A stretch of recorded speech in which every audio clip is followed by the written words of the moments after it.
let's get started.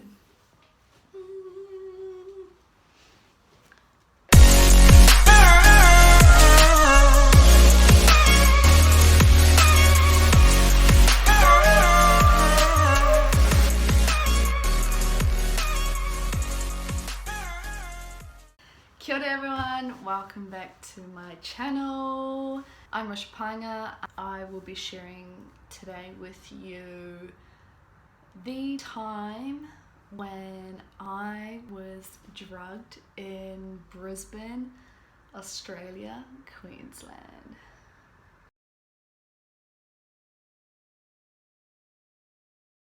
So yeah, let's get started.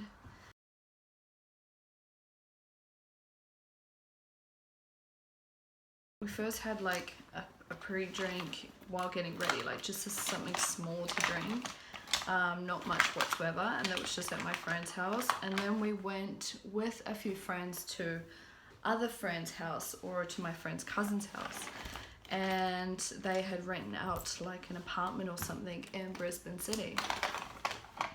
I think this was like the first time I ever kind of like went out in Brisbane City, and it was with them. And anyway, so we had a few drinks there. I didn't drink so much when I went there. I also wasn't really keen to drink. I had like fuck all money. But yeah, and so we went to the apartment and, you know, got to know these people, these friends of my friends and stuff. And then we all decided to go out to town, and like I wasn't drunk at all. I was actually really sober. Then when we went to town, and I remember going to this club, and then so all the friends were there, and there were also some new friends that had come with us and that had met us at the club, so we met them there. And I just like remember having one or two drinks, and like we were having one or two drinks at this club, and kind of just sitting at this table, and like I don't know, there was these people that I had no idea about. I don't know why I was there. Like I felt like I was there like only with a few people. I can't really remember so much, but I definitely know that I only had a few drinks. My friends had also said that I only had a few drinks, and all of a sudden I just remember like being around like people that I didn't really know. My friends had left. I don't know where my friends had gone. I remember standing like or sitting on this chair, and there was like this guy in front of me, and I remember his face too. I remember exactly what he looks like. And I think I definitely know his name as well. And he was a friend of a guy that I know there, because he's the friend of the cousin of my friend. So I know who these people are, and I remember them quite clearly. I remember sitting on the table, and the guy was sitting in front of me, and I remember someone giving me a drink, and all of a sudden after that drink, I was like, everything was just, my whole body just completely shut off, like completely shut off.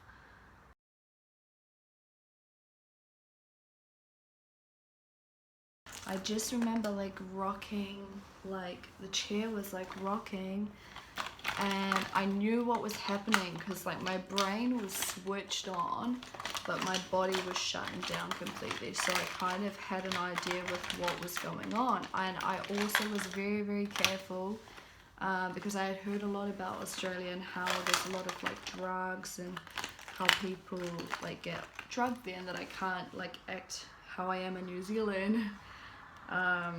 How I am there, you know, because it's quite a serious problem in Australia that people get drugged. So I was very careful. I was definitely watching like my drinks. I was definitely being very cautious, but obviously when you let someone buy you a drink, that can probably get you into a bit of trouble. And so I remember my whole body shutting down, and I knew there was something wrong. I knew I had to go, and that I was in a bit of trouble. So I remember like standing up, and I stood up, and I was like, you know, people were like asking me, are you okay? And I was like, no, like I don't know what's happening. My body is shutting down, like I need to go. And I don't even think I said that to them because I don't think I could talk, but it was what I was thinking. And I just remember like getting up and like walking from the table, and people were like, you know, and I was like, no, like, you know, I was trying to like push people away. And so I went forward, and we were like on top of like an area, I don't know, you know, I'm not sure. And I just remember like down below was like a dancing area, so there were people there. I felt so sick, and I'm very sorry for anyone that was below, but I ended up spewing, and I spewed over there, and obviously there was like a dance floor of people down there, but I couldn't like control myself. And that's when things really kicked in, and that's when I couldn't talk, I could barely move. And I saw a bouncer on that side, and I was like pointing at him, and I was like saying, come here, like, you know, I was telling him to come here. And I just kind of like moved myself on the rail to get around to him, and he could see me. He couldn't leave the door, so he was like saying like, you know, come here. Went up to him, someone helped me as well, I think it was another bouncer, and I said to him, I don't know what's happening. I said, like, I'm really like, I said, I don't know what's happening. I can't control myself, and I could barely talk to him. I said, get me home. And I remember grabbing him by like his top. I was like, get me home. And he was like, are you okay? Like, did you take anything? And he was shining the light to my eyes. He said, like, did you take anything? And I was like, no, I haven't taken anything. It was like, okay, like, I'll take you out here. And he took me out, and he was able to take me out the side of like an alleyway or something. And he and then my friend came, and she was like, Rusha, are you okay? I was like, no, like, I need to go home. I you know, like, and I could barely talk, but this is what my mind was saying. And I remember like slurring my words, and all I could say was, take me home, I need to go home. And so we went to a car. I remember the bouncer saying, like, you know, she has been drugged, like, you need to get her to a hospital, or you need to get her home. And my friend literally, my friend literally just put me in a car, put me in a taxi, told the taxi driver where to go, and, you know, that's all that kind of just happened. And so I was in the car, she closed the door, and at the time I also couldn't believe that like no one had came with me. Like, I was in a very desperate state, and I kind of knew that I was in a very vulnerable state. This was a state where someone could definitely have raped me. I felt very scared, and I knew I couldn't control my body. I didn't know who this taxi driver was, what he could have done. Anyone could have raped me, or, you know, done anything, because I definitely think I was drugged. And I can't remember so much.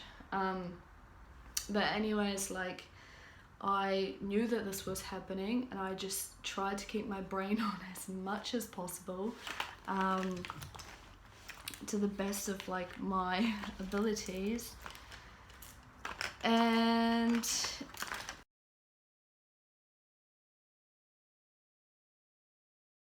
I remember falling asleep in the taxi, and he woke me up, and he was like shaking me.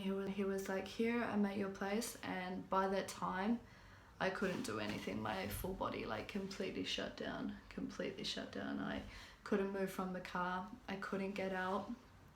I was very, very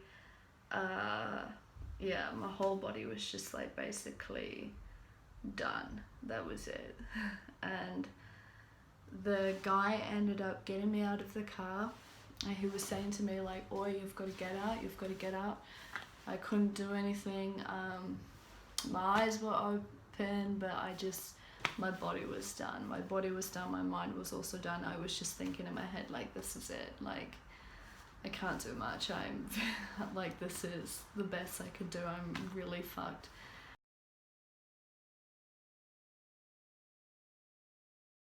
And he ended up getting me out of the car, and he ended up putting me on the sidewalk, and he was trying to say like, which is your house? Do you know your house? Do you know? And I just I couldn't say anything. I was just really like, you know, thing. And he said, you know, he was saying like, I'm sorry, I've got to go, like, get home safe. And he just left me. And yeah, and I was lying on the ground, and I remember like I was in front of the gate of where I was staying at my friend's house, and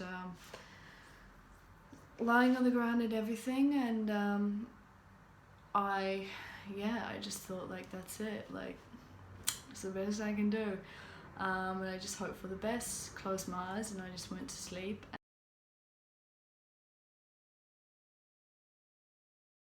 And some people ended up coming past, like a couple, and they came to the gate and they saw me and they were shaking me. They were like, hey, are you okay? Like, are you alright? Like, what's wrong? Blah, blah, blah. Has anything happened to you? I still couldn't like talk. I still couldn't walk. I still couldn't do anything. And they were saying, where's your house? And I was going, in there, like in there. I was trying my best. I said, my house, it's there, I'm staying with my friends. And they were like, come on, can you stand up? I couldn't stand up. So the guy and the girl had put me on the back of the guy. And, you know, I'm a big girl. And like, then I was actually much smaller, but he carried me, and I knew exactly where I needed to go, which house was my house. I said, this is the house, like, this is the house. And like, I was on the back of this guy, and he carried me, and he was there, he was knocking on the door, like no one was opening apparently.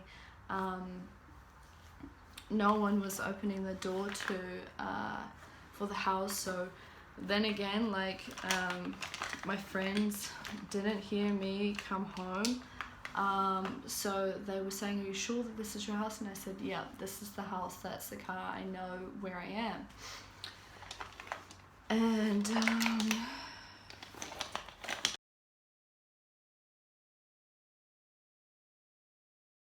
so I was lying on the ground, and I just thought to myself, I said, come on, Rusha, like, you're nearly there. You don't want to make a fool of yourself in front of the friend and the house that you were staying at. Like, try and go around the back, try and get into the house, you know, like, I'm pretty sure they would have left the back door open. So I literally crawled myself around the back of that house and opened the door, and thank God that door was open. I got into the door and I was crawling there, closed the door. I ended up crawling all the way upstairs onto the bed, and I had made it home. So I was really, really thankful that and happy that I could make it home, and I went to sleep. I woke up the next morning. Obviously I wasn't able to control my body. I ended up pissing the bed, unfortunately, and I guess that's just what happens when you cannot control your body. And my friend came in to check like how I was, and she obviously probably saw that I had pissed the bed and walked back out, like, instead of asking me what happened or, you know, talking to me, she obviously walked back out and didn't say anything to me.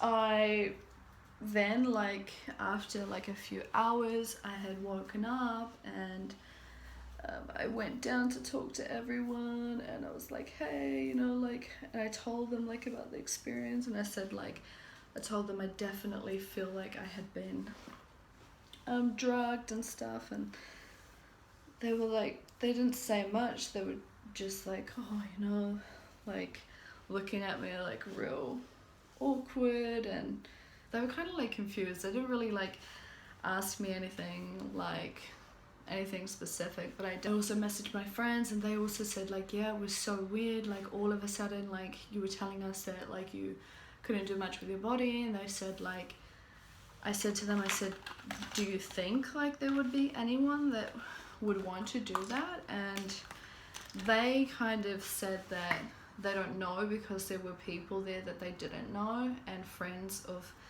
those friends that they had kind of like no idea about.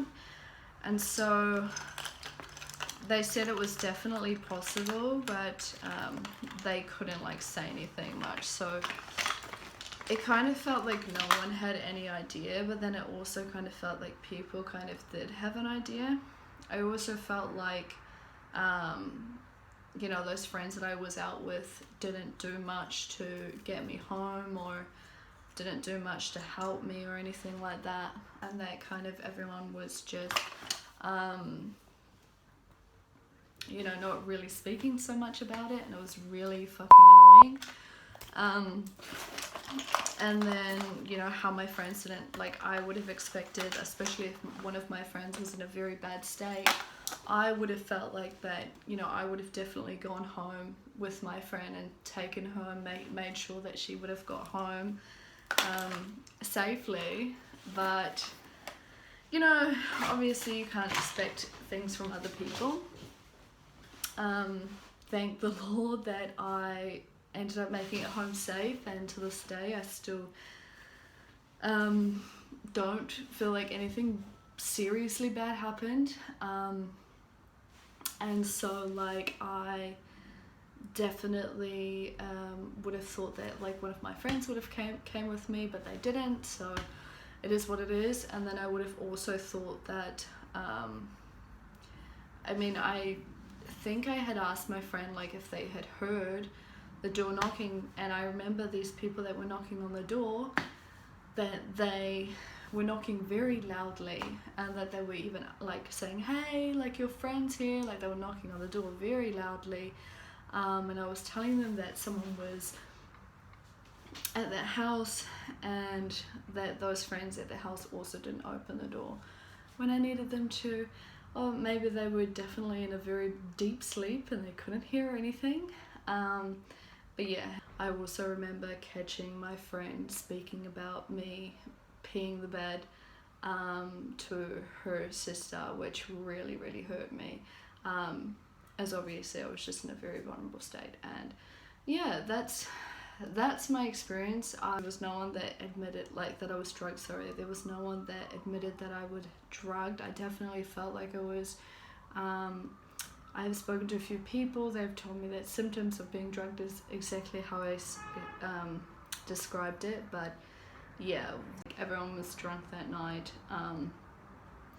People had their own issues going on, and yeah, so yeah, that's the time when I was drugged in Brisbane, Australia. I will never get myself in that situation again. One, I would obviously be very, like, I've obviously since then been a lot more careful about who I keep my company with, who's around me. I choose my friends very wisely these days, and yeah, that's my story. Hope you like my makeup, by the way. That's my crazy story. I've done this vlog with a collaboration of Cristela Beauty. We've both done our vlogs on crazy stories about like ourselves, our experiences and everything. So I hope you like it. Hope you're enjoying this vlog series. And we will see you back here for the next part. Hope you enjoyed. Don't forget to like, comment and subscribe. Leave a comment if you've had like a crazy experiment yourself or a crazy experience yourself. I'd love to hear about it. And yeah, everyone keep safe out there, guys. Sometimes it can be very, very scary. Scary incidences, but I hope you've enjoyed this experience. I hope you can learn something from it like I did. And yeah, we'll see you back next time for part 2, 3, 4, whatever. Ciao.